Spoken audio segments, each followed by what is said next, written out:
the Shirika plan is where we have collaborated with the UNHCR to start looking at how we can make the refugees productive in their new habitat, in their new environment.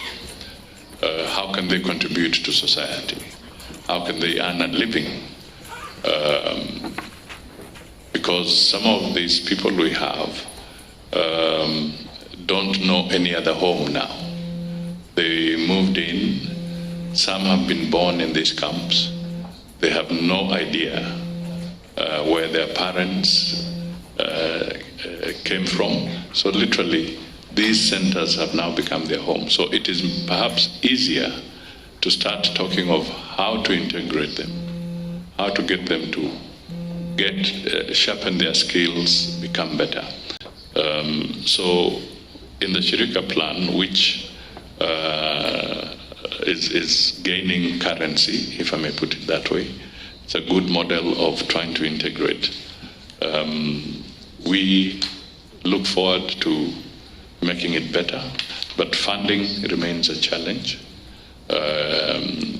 Getting people to fully embrace it requires a lot of public relations, a lot of public participation, a lot of engagement with the communities. We are seeing some pressure now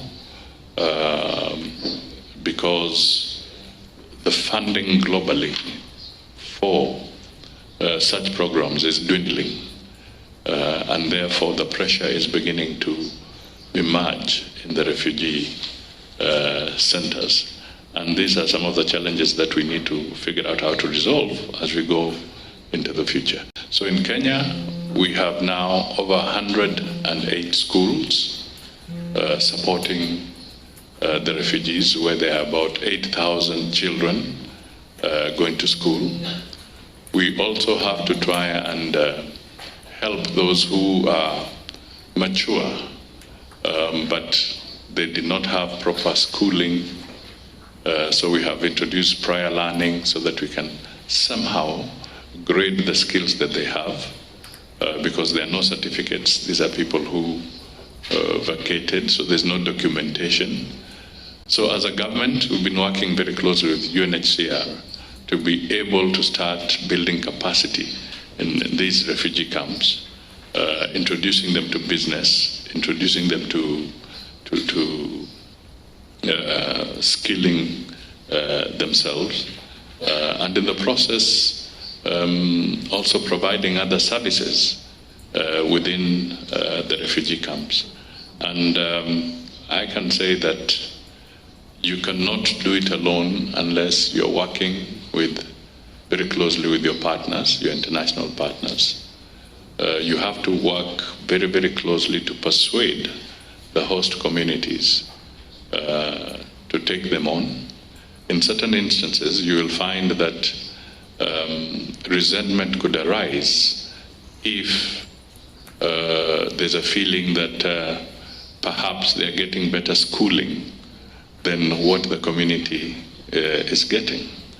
And sometimes we also have to figure out how, through agencies like the World Food Programme,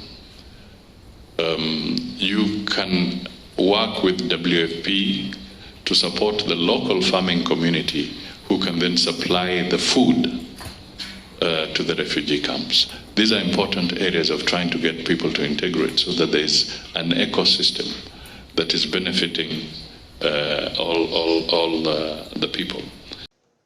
Roundtable discussion in Geneva to bring together donor and host.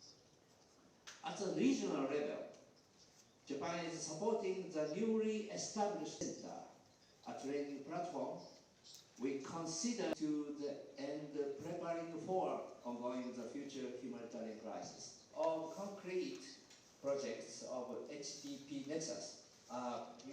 Japan is working with UNHCR to support both refugees and at the same time, we are enhancing the resilience of the host refugee forum network meetings have been held in cooperation with the UNHCR.